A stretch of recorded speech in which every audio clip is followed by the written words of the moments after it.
Hello and welcome to Clearview News Desk. We are reaching you live from Nigeria's capital city, Abuja. First, the headlines.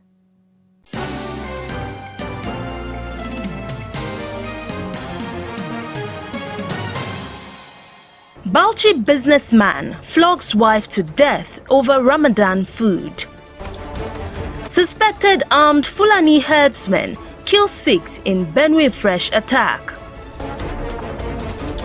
Ogun man in police net for defiling 3-year-old neighbor.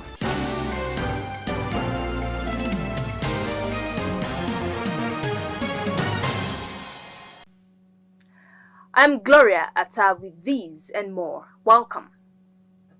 The Bauchi state government's decision to close down schools for 5 weeks during the Ramadan period has sparked debate over the role of religion in education. The decision taken by the state has sparked reactions from various quarters, with concerns raised over the implications of prolonged school closures on academic performance. However, the Bauchi State Ministry of Education maintains that the changes in the academic schedule are part of a structured approach to balancing education with religious and cultural observance. Clearview News' Imefonokon has the details. The Bauchi state government, through the Ministry of Education, announced the closure of all schools in the state in preparation for the 5-week-long 2025 Ramadan fast. The announcement was contained in the approved school calendar for the 2024-2025 academic section in the state. According to the directive, schools in Bauchi will remain closed from February 26, 2025 until the end of Ramadan and the Salah celebration, with classes resuming on April 5th. The government said the holiday is to allow students, teachers and other stakeholders to observe the holy month. According to reports, the policy is coming at a time when students are preparing for JAM, WAEC, NECO and Common Entrance Examination. Personally, I said we should spend at least 2 weeks, 1 week or 2 weeks in the during the Ramadan, so that we will reduce the length or the time that we want to be away from the school, that's the holiday. Instead of being away from school for 5 weeks, the holiday, let it be 2 weeks, 3 weeks or 4 weeks. But they look at other factors. Some of the reasons they mention is that most of the schools in Bauchi State, the teachers and also the students, they don't learn because during fasting, and most of them, when you're hungry, the brain cannot pick up much. Some parents in the state who lamented adverse impact of the directive on their children's educational pursuit have called on the state government to reconsider its decision, adding that it could further encourage out-of-school children syndrome. Now we are crying that Bauchi State is being left off educationally. We are being left off. With this development, I don't know if we are going forward, because the children are supposed to be in school now. They're supposed to learn. And most of those students that are in primary school and secondary school, most of them you discover that they are within the age of they are teenagers, whereby most of them are not even doing fasting. If I were to allow you to go through my WhatsApp, you will see a lot of agitations from the parents. And a lot of parents are thinking as if it's just infringing onto their rights, or the right of their children to be in school, and they are asked to stay at home because somebody is not going to be in school. Meanwhile, the governments of Katsina, Kebbi and Kano have also directed all schools, public and private, to proceed on holiday for the whole month of Ramadan, when strict fasting is observed by Muslims.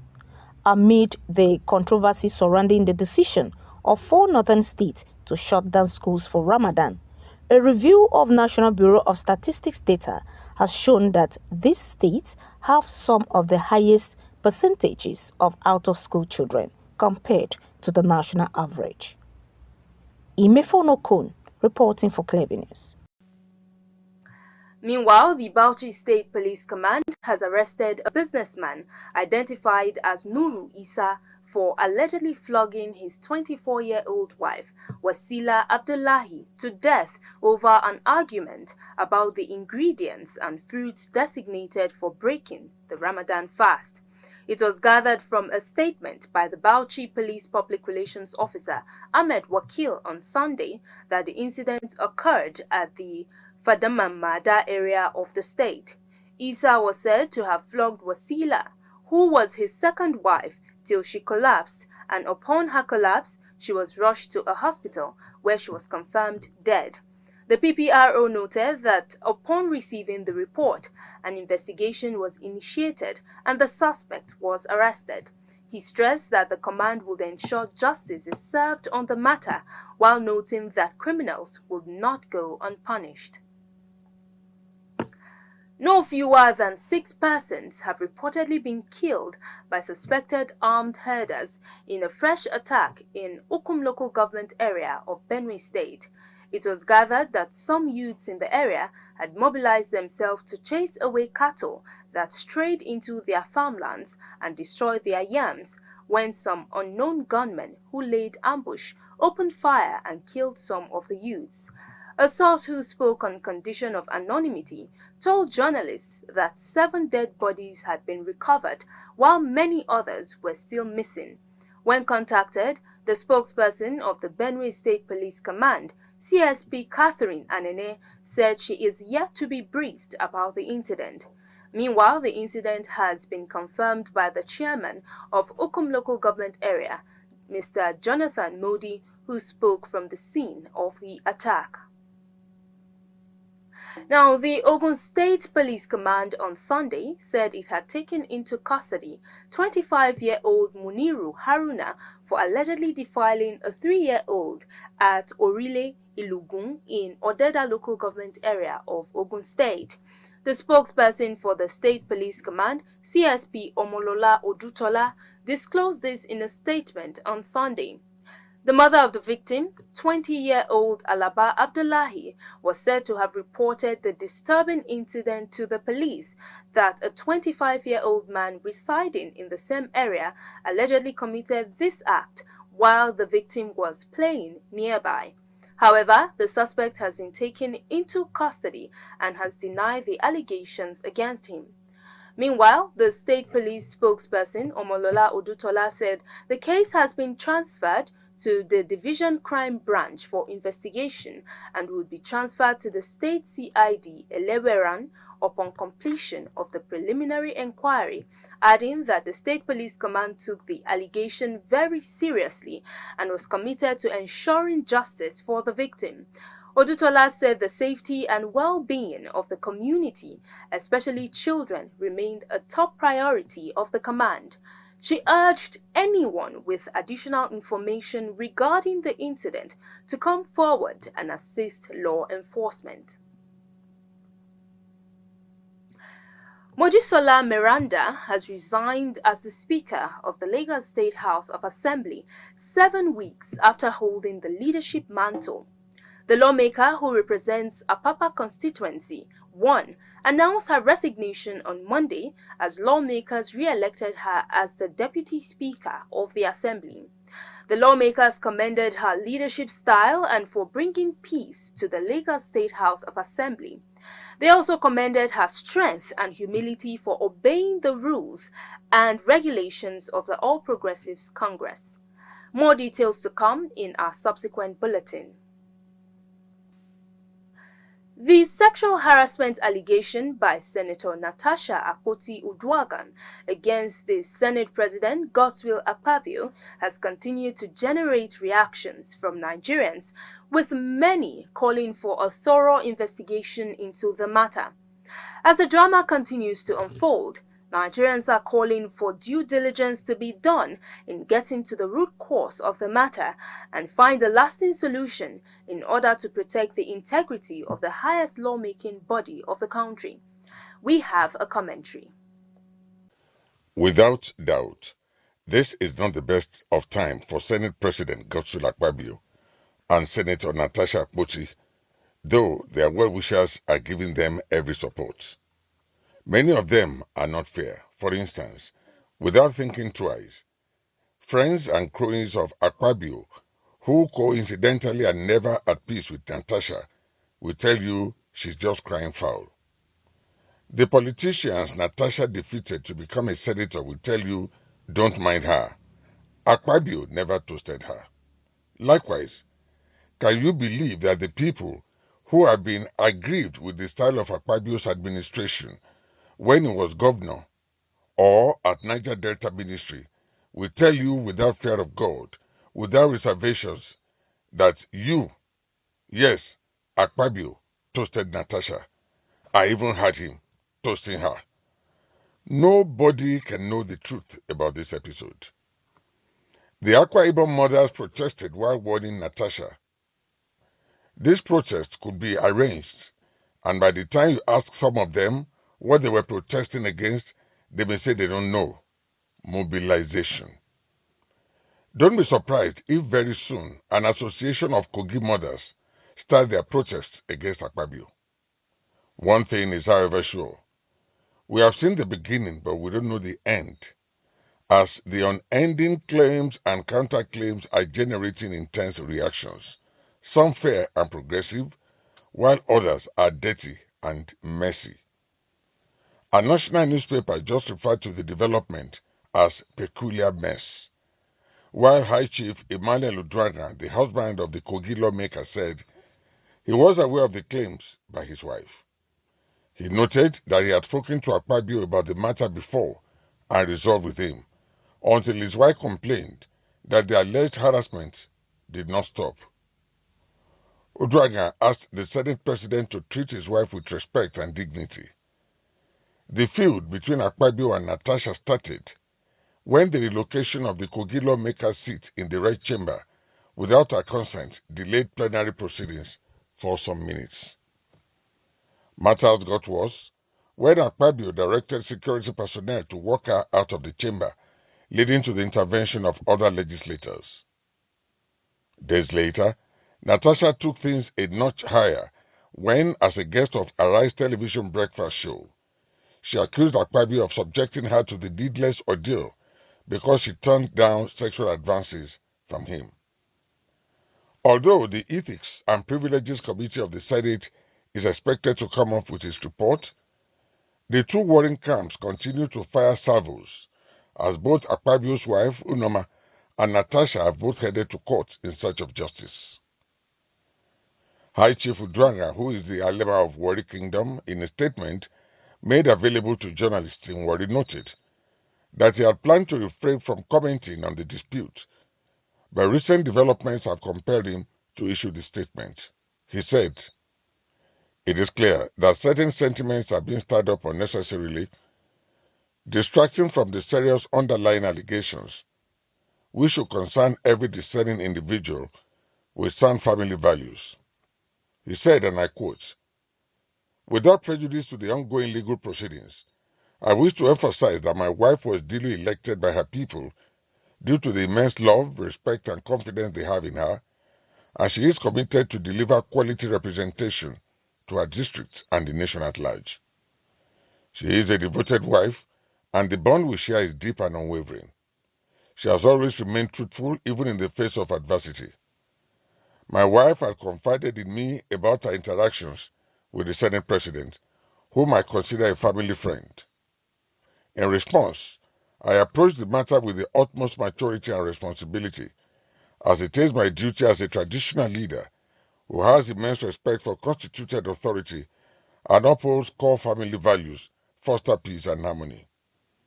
I personally met with Akpabio and respectfully urged him to extend the courtesy and respect my wife deserves, while also honoring the friendship between us. We reached an understanding and agreed to resolve the issue amicably. However, despite this agreement, my wife continued to express concerns about the harassment she endured from the Senate President." Unquote. Now, former Senate President Bukola Saraki, in his reaction, called for the protection of the Parliament in the matter. In a statement he signed and released to journalists, Saraki also called for respect to be accorded to the institution of the Senate, as relevant authorities seek solution to the crisis currently rattling the hallowed lawmaking body. He urged that the Constitution and rules of the Senate be adhered to in resolving the issue, adding that the resolution should be transparent to unravel what transpired between the two legislators. He said this will not be the first time a Senate president will appear before the committee to aid it in the conduct of a transparent and open investigation. Saraki cautioned against subjecting the Senate to any form of discrimination. Meanwhile, a group of women in Akwa Ibom State, as well as others from the Niger Delta region, took to the streets to protest against Natasha's allegation, describing it as unfounded. Nigerian media personality and activist Charles Okuta, better known as Charlie Boy, reacted by saying they are Yeye women. The women in their demonstration called for an apology from Senator Natasha Akpoti to the Senate President.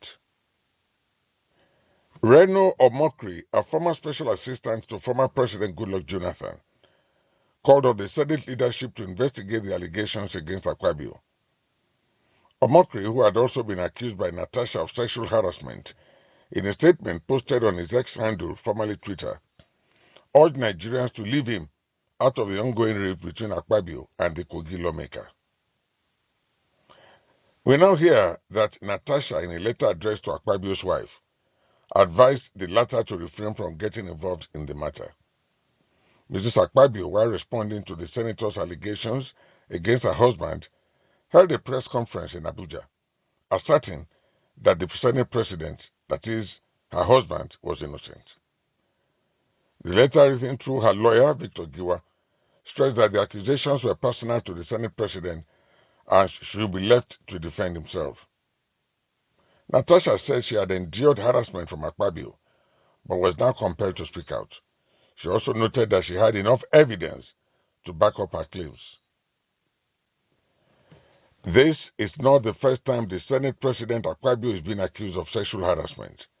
In 2020, while serving as the Minister of Niger Delta Affairs, a former acting managing director of the Niger Delta Development Commission, Joy Nunye, accused Akpabio of sexual molestation. Coincidentally, it was on the same television station where Natasha made a claim that Nunye granted an interview and leveled allegation against Akpabio. Speaking as a guest of Arise Television, the ex-NDDC boss said, "Why did Akpabio not tell Nigeria that I slapped him in his guest house at Apo? I am the only Ogoni woman, the only Nigerian woman that has slapped him. He didn't know that I'm a Port Harcourt girl. Port Harcourt girls are not moved by money, by somebody telling me that he will make me the substantive MD. Akpabio's meetings with me were either at Apo or Meridian. Yes, I'm accusing him of sexual harassment." Unquote. Akpabio, as expected, however, said Nunye had a temperament issue and urged her to see a medical doctor. Meanwhile, the National Association of Nigerian Students has called on the federal government to resolve the rift between Akpabio and Natasha. In a statement by its National Vice President, Shileola Akibodunse, NANS urged the senators to sheathe their sword for peace to reign. The statement reads inter alia, "The National Assembly is a key organ of the government, which should be occupied by exemplary and forthright representatives of the people. The face-off between Senators Natasha Akpoti-Uduaghan and Godswill Akpabio should not be allowed to fester." Akibodunse observed that though Natasha had not substantiated her allegation, the matter should be looked into with a view to ascertaining the veracity of her claims. She said, "We will not hesitate to march to the National Assembly if the face-off is not resolved." In all of this, Clearview News Desk has been musing. Is this the same Senate administered by Chuba Okadigbo, Ayim Pius Ayim, Adolphus Wabara, Ken Nnamani, David Mark, Bukola Saraki, and more? Is it the same Senate? We stop here by asking a question begging for an answer. In this hallowed chamber, what is going on? The Rivers State House of Assembly has reportedly issued a 48-hour ultimatum to Governor Similai Fubara to present the 2025 budget. The lawmakers made the demand during Monday's plenary session amid heightened security presence. Speaker of the House, Martin Ameule, announced the notice for the session earlier on Monday morning. More details to come in our subsequent bulletin. Prophet Ebuka Obi of Zion Prayer Movement Outreach has distanced himself and his ministry from a woman who falsely claimed in a testimony that she purchased a house worth 500 million naira.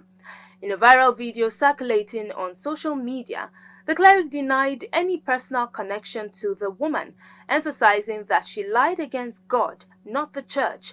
Speaking during a church program, Obi clarified that he had no prior relationship with the said woman, explaining that she was among the many individuals who come forward daily to share testimonies. Obi also alleged that a clergyman from the East had sponsored bloggers to amplify the controversy. And that's the news. But before we go, a recap of the top stories.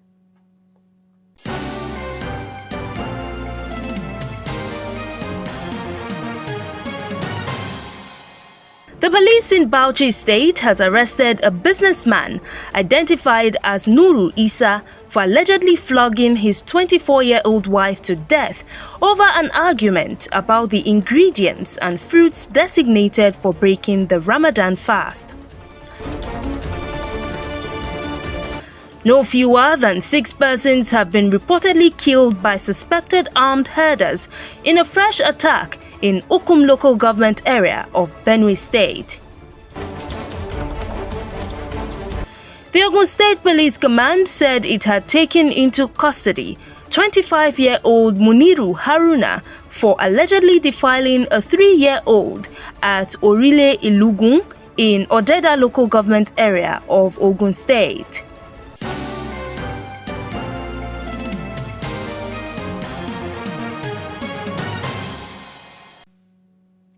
You can follow up on latest events and happenings around you via our social media platforms on Facebook, Instagram, and YouTube at Clearview News Desk, or via our handle on X, formerly known as Twitter, at Clearview Online.